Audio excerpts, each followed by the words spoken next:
In this video, we'll be taking a look at 4 college basketball games happening on February 27, 2026, and providing you with free team picks and total picks for each one of those games, so 8 picks in total. Welcome back to Cash Out Sports. Let's dive right into it. Oh, and don't forget to subscribe and to click the bell icon to get notified as soon as these videos get released, so that you have more time to plan out your bets as we provide these videos on a daily basis. I can guarantee that you'll have all the important information that you'll need on these 4 college basketball games after fully watching this video. One more thing before we start. If you would like to gain access to our best exclusive sports picks to take your journey to the next level, then check out our Patreon in the link down below, where we offer our best single picks, parlay picks, and much more. Now let's get started.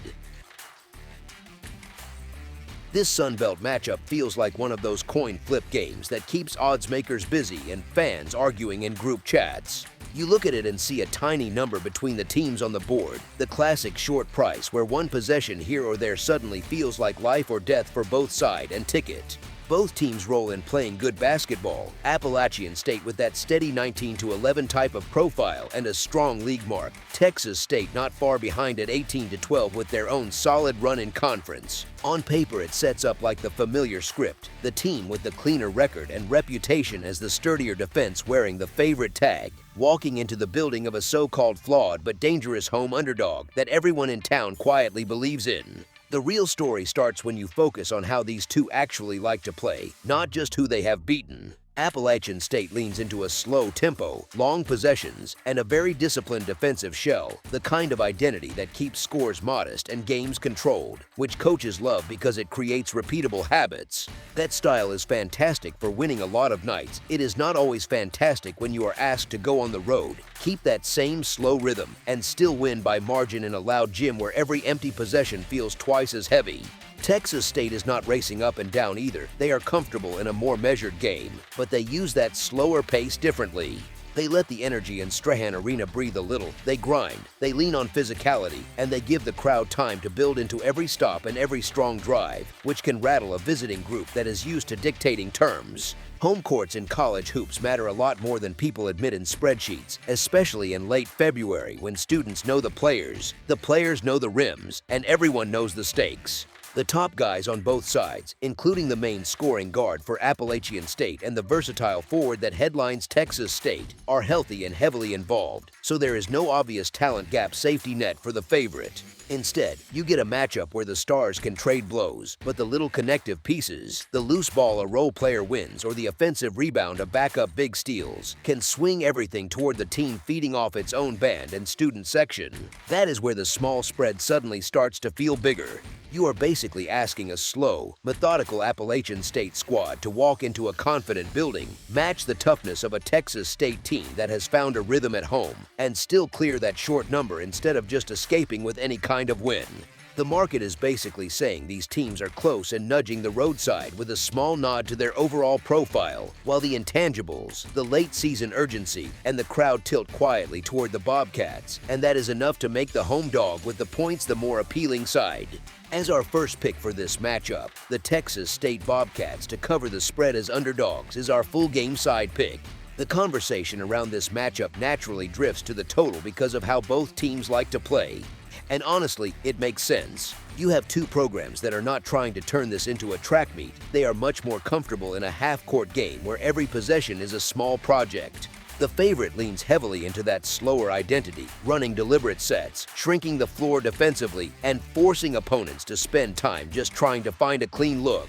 That kind of approach tends to keep scores in a modest band, not because the shots are bad, but because there just are not that many trips up and down the floor.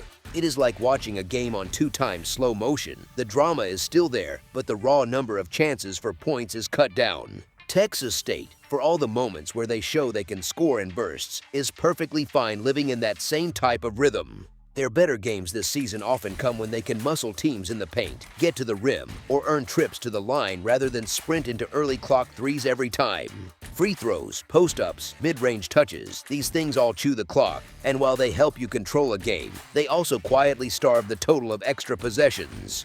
Late in the season, with tournament seeding and momentum on the line, coaches usually tighten rotations a bit. That means more minutes for trusted defenders, fewer quick hooks, and a little more cautious approach in how they manage the ball. Instead of trading wild early shots, you see more walk-it-up possessions, more timeouts used to set specific actions, and more respect for each empty trip. There is another subtle piece too. Both of these teams have primary scorers who like to get downhill and create contact rather than just bomb away from deep.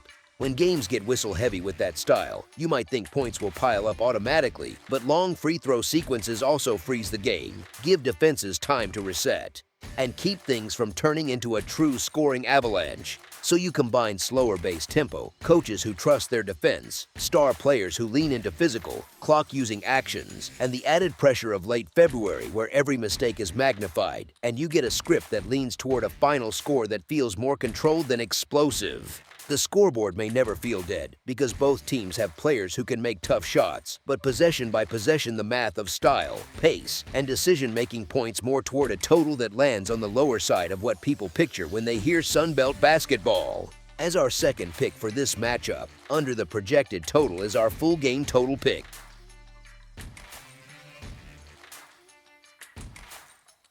Dayton heads into Washington for a classic Atlantic race, the kind of late February game that feels a little heavier than the schedule grid suggests. The Flyers sit at 19-9 overall and 10-5 in the league, carrying the reputation of the steady, grown-up program that usually takes care of business. George Washington is at 16-12 and 7-8, and at home they play more like a fireworks show in a small gym than a polite college game. George Washington has turned its building into a scoring stage this season, piling up about 83.6 points per night on roughly 47.5% shooting and winning by about 10 points on average, since they allow around 73.8. That kind of gap is not just about hot shooting, it reflects a team that keeps coming in waves, possession after possession. The market has noticed and treats them as the team that should have the upper hand in their own gym, but it still respects Dayton enough to keep that spread on the shorter side. That small number tells you something about how much trust there still is in Dayton's backbone. The first meeting at UD Arena back on January 6 painted a very specific picture. George Washington actually shot the ball better, but handed the game over with 22 turnovers that turned into 31 points going the other way. And they still only lost 79-72 on the road. That is one of those games where, if a few lazy passes never happen, we are suddenly talking about a shot or two deciding everything. Now flip the scenery. Dayton no longer has that familiar crowd behind it, and George Washington gets to run the show in its own building, where they recently dropped 104 points on LaSalle and picked up home wins against George Mason and Rhode Island in February. Honestly, that kind of home confidence matters more than people like to admit, especially in a campus gym where you can practically hear individual heckles from the student section. Dayton's whole profile leans into control and discipline. They score about 76.2 per game, give up around 70.7, and live on that modest but solid margin. They shoot close to 45.1% from the floor, and they guard the ball like it is a museum piece, turning it over only about 11.9 times per game while forcing opponents into 15.3, with 8.7 steals sprinkled in. That is exactly how they pulled away the first time, with pressure, patience, and trips to the line. Here is the thing though, George Washington brings a different weapon at home. They are the better rebounding team by about 6 boards per game, grabbing around 37.7 to their opponent's 31.8, while Dayton actually gets nudged backward on the glass. In a spread range where a couple of empty trips can decide who covers and who does not, extra offensive boards and fewer one-and-done possessions start to feel huge. You can picture Dayton's half-court discipline grinding away, but you can also see George Washington's rebounding and scoring surges punching holes in it, especially with that revenge memory of throwing away the first matchup still in their heads. Add in the energy of a hyped home crowd that just watched this team hit triple digits, and the emotional tilt starts to lean toward the home side, finally cashing in on their statistical edge rather than just hinting at it. As our first pick for this matchup, the George Washington Revolutionaries to cover the spread as favorites is our full game side pick. On one side, you have George Washington's offensive engine, which has pushed their games to an average around 157 combined points, with those 83.6 scored and 73.8 allowed. On the other, you have Dayton's steadier rhythm, where their games land closer to 147 combined points, built from that 76.2 for and 70.7 against. So right away you get that push and pull feeling, the classic question of whether the free-flowing, high-scoring style will pull the tempo up or the measured, defensive one will nudge it down. Recent scores feed the imagination a bit. Everyone remembers George Washington lighting up LaSalle with 104 points in a track meet that finished 104-77, a 181-point night that looks great in a highlight package. There was also that shootout at Duquesne that ended 88-86, a 174-point game that feels more like a pickup run than a conference grinder. Those kinds of results stick in people's minds, especially casual fans scrolling scores on their phones, and it is easy to start thinking this team just plays crazy high-scoring games all the time. Let me explain why that is only half the story. The first meeting between these two was chaotic in its own way, but it still landed differently on the scoreboard. With those 22 George Washington turnovers and all the points Dayton squeezed out of them, the final still came in at 79-72, which is 151 total points. That is a healthy number, but it sits just below the kind of lofty expectation people now attach to George Washington because of those recent explosions. Dayton's defensive baseline has not really shifted.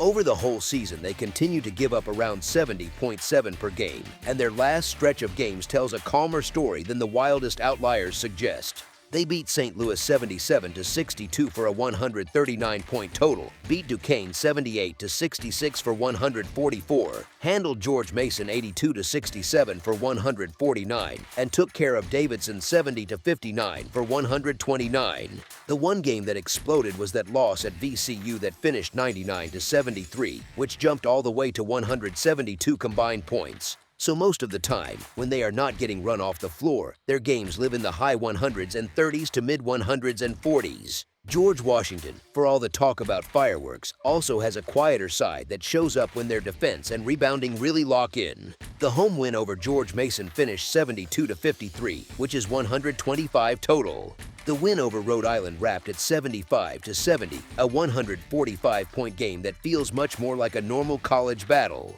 Those results sit right alongside the louder ones and remind you that this team is not just a three-point contest in uniform. Sometimes they are perfectly happy to let their rebounding edge and effort plays carry the day, which naturally pulls the total down. Now think about the nature of a rematch. Both staffs have already seen each other's sets, counters, and favorite actions on film, and both have lived the feel of guarding them for 40 minutes. Familiarity usually helps the defenses react quicker, take away the first option, and force more late clock possessions. If George Washington cleans up the turnover problem from the first meeting, and they absolutely have to try, then those live ball giveaways that became instant points for Dayton turn into more standard half-court trips instead. Fewer runouts and fewer free points in transition usually mean fewer total points, even if the offenses still play well. Dayton's identity leans toward making opponents work through that kind of grind, while George Washington's talent tempts them to run when they can. So the real question is which rhythm dominates the larger share of possessions. If the game settles into that familiar pattern where both teams spend a lot of time in the half court and the final combined score floats in that low to mid 100s and 40s pocket instead of those wild 70s we have seen elsewhere, the total starts to look a little inflated compared to how this particular matchup is likely to play out. Honestly, it feels more like the kind of game where the scoreboard stays a touch more modest than the reputation of George Washington's offense might suggest at first glance. As our second pick for this matchup, under the projected total is our full game total pick. Southern Miss versus South Alabama. Southern Miss and South Alabama meet here with that classic late season feel when one team is trying to hang on and the other is eager to slam the door shut. South Alabama walks into this one sitting around a strong record in that 21-9 neighborhood, alone at the top of the Sun Belt, and there is a real sense that this home crowd wants a statement game rather than just a routine win. Southern Miss lives closer to that 15-15 territory, which basically screams inconsistency. Some nights sharp, some nights sluggish, and that kind of personality usually gets exposed in a building like the Mitchell Center when the lights feel a little brighter. The first meeting between these two already felt like a preview of the power dynamic. South Alabama went into Hattiesburg, handled the road environment with poise, and walked out with a solid win that never really looked like a fluke once you watched how they controlled the key stretches. That road result matters because it showed how these rosters match up physically. South Alabama looked stronger on the glass, more composed in their half-court sets, and more comfortable playing through contact when the game got a little chippy and messy. Coaches love a team that can slow their heartbeat in those ugly possessions, and the Jaguars usually fit that description. They defend with real discipline, stay connected, and force opponents to work deep into the clock before they even see something that resembles a clean look. Southern Miss can absolutely land little bursts of offense and hang around for a while, but when they get dragged into a tougher, more deliberate game, they tend to lean on low percentage shots that stall their own momentum just long enough for the gap to start creeping wider. A packed Friday night in Mobile, with students loud, restless, and living for every turnover, rarely calms an underdog. It usually magnifies every small mistake, and that kind of atmosphere often rewards the team that already knows exactly who it is. Add in the emotional juice of a regular season title push, a home arena that feeds that energy, and a favorite that has already proved it can handle this matchup on the road, and the setup looks less like a coin flip and more like a spot where the stronger, steadier group gradually pulls away instead of leaving the door open late. As our first pick for this matchup, the South Alabama Jaguars to cover the spread as favorites is our full game side pick. South Alabama is one of those programs that seems perfectly happy if a game turns into a tug of war in the mud. Their pace sits on the slow end. They walk the ball up, they run through their sets, and they lean on their defense to keep things under control instead of chasing early clock fireworks. That personality usually drags the opponent into the same tempo, and Southern Miss, even when they push a bit more, has plenty of nights where they settle into mid-range scoring, not because they lack talent, but because the flow of the game nudges them into tougher, contested looks. Every now and then you see a wild box score from them with a high number that jumps off the page, often fueled by a hot shooting stretch or a frantic finish, but over the long stretch of the season their profile keeps pointing back to more modest totals when the other side stays organized on defense. Here's the thing, South Alabama guards well enough to squeeze possessions, they limit easy runouts, and they are not exactly a constant free throw parade themselves, so even long trips to the line do not always blow the final number up the way someone cheering for a high-scoring thriller might hope. Southern Miss, for its part, can hit stretches where the outside shot simply goes cold, and when that happens against a structured defense, the game leans hard on drives into traffic and late clock heaves that burn time but do not always reward the effort on the scoreboard. Late-game fouling can always play spoiler for anyone leaning toward a lower-game script. That is part of the sweat, but with a slower style on one side and a shakier perimeter profile on the other, the more natural story is a contest that breathes a little, grinds a lot, and finishes under what a casual fan might imagine, if they only remember that first higher-scoring meeting. As our second pick for this matchup, under the projected total is our full-game total pick.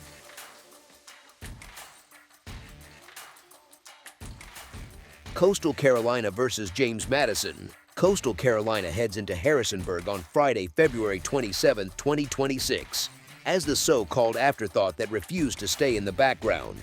They were supposed to live near the bottom of the Sun Belt pecking order back in October, while James Madison got the preseason crown placed on their head before a single real possession had been played. Fast forward, and Coastal sits at 18-12 overall with a 10-7 mark in league games, while James Madison is at 17-13 with a 9-8 league record, which means there is only a one-game gap in the standings even though the line still paints the Dukes as the clearly superior side on paper. The gap between public perception and what these teams actually are is where things get interesting. James Madison is built more like a highlight reel, fun to watch when the offense is humming, a little nerve-wracking when they have to get a stop. They score at a healthy clip, move the ball, and usually trust their shot-making to bail them out of rough patches, but that same style leaves a lot of doors open on the defensive end. Coastal Carolina, on the other hand, leans into being annoying in the best possible way. The Chanticleers are not some explosive, fire-breathing offense. They are more middle of the road with the ball, but they hang their hat on real resistance, ranking as one of the better defensive units in the country and keeping opponents in the low 70s on average. They clean the defensive glass, they limit extra cracks at the rim, and they squeeze out a few more shots than their opponents by mixing that rebounding with decent ball security. That profile is exactly what you want when you are catching points on the road. The underdog that does not give away the ball, that forces longer possessions, that earns extra looks off the glass, is the team that keeps hanging around when it feels like they should finally go away. Coastal also is not shy about pulling from deep, and when those threes are falling at their usual clip, the math starts to favor them snap by snap, even if the talent buzz feels louder on the home bench. James Madison, for all the excitement their offense brings, often ends up trading baskets and hoping their side wins that race. Against a defense that actually resists and a group that does not panic easily, that is not always the comfort zone people assume it is. The recent meeting between these two showed that in real time. They just played a nail-biter on Coastal's floor, a two-point escape for James Madison that needed late plays to fall their way. It was not some fluky 5-minute stretch. It was a full game of Coastal hanging on every cut, every box out, every loose ball. Now the scene flips to Harrisonburg, and yes, the crowd noise and the comfort of home do matter, but they do not rewrite who these teams have been for more than 30 games. Coastal still drags opponents into wrestling matches instead of foot races, still bombs from three when the window is there, still leans on that defense that has graded out better than the Duke's unit. The spread suggests a bigger divide than the arc of the season and the head-to-head meeting actually support. When you are getting multiple possessions with the team that thrives on grit, extra chances, and refusing to fade, you end up with a side that can very realistically push this one right down to the closing minutes and live inside that number. As our first pick for this matchup, the Coastal Carolina Chanticleers to cover the spread as underdogs is our full game side pick. Coastal lands in the low 70s on offense and gives up a similar number, while James Madison lives in that same neighborhood, usually scoring in the low to mid 70s and allowing just about as much as they put up. When you take those profiles together, you get an expectation that looks much more like a fairly busy scoreboard than a grind where both sides are stuck in the mud. You get two teams that can score, two defenses that are not elite lockdown units every trip, and a rhythm that tends to tilt toward possessions being used rather than milked into oblivion. The interesting wrinkle is that the first meeting between these teams did not quite live up to that on the surface. That one finished in the high 120s to low 130s range, a couple of made shots away from feeling like a totally different story. Both sides played a touch below their normal offensive efficiency, and yet the total still crept into a range where you could see how a few more clean looks or a short hot streak from either side would have pushed it closer to their usual combined scoring. That kind of game often tricks people into thinking the matchup itself is slow or suffocating when, in reality, it was just a night where a few open looks rimmed out. Since then, Coastal has been involved in games that look much more like what their averages suggest.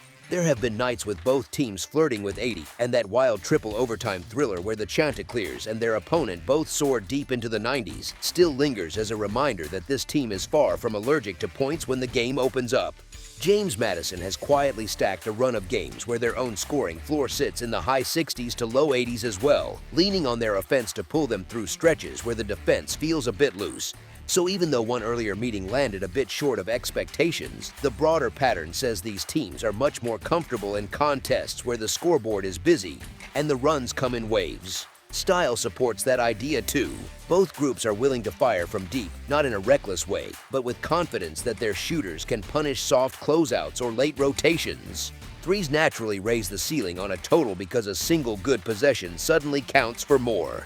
Add in the fact that neither side is terrified of playing with tempo when the game calls for it, and you get a setup where each team has multiple paths to scoring. Outside shooting, second chance points after missed threes, and trips to the line when attacks at the rim draw contact. There is also the little matter of how college games tend to close. When the scoreboard says there is still a chance in the last couple of minutes, coaches stretch the game with fouls, extra possessions pile up, and what felt like a modest total suddenly lands several points higher thanks to free throws and quick late possessions. This matchup has all the ingredients to land in that kind of script because neither side enjoys packing it in early and both staffs know the value of extending games when the margin is within reach. Everything from the season-long scoring profiles to the way both offenses prefer to play to the way these rotations have been used suggests a game where points do not come easily without effort, but they do come consistently enough that the final number can lean toward the higher side of reasonable expectations. As our second pick for this matchup, over the projected total is our full game total pick. That's all for now, so if you have any other games you would like reviewed, then leave a comment down below with the game you would like analyzed, subscribe to our channel, leave a like on this video, and we'll get to it as soon as we possibly can. We would also love to hear your opinion on the picks presented to you in this video, whether you agree or disagree with them, so leave a comment down below and do let us know.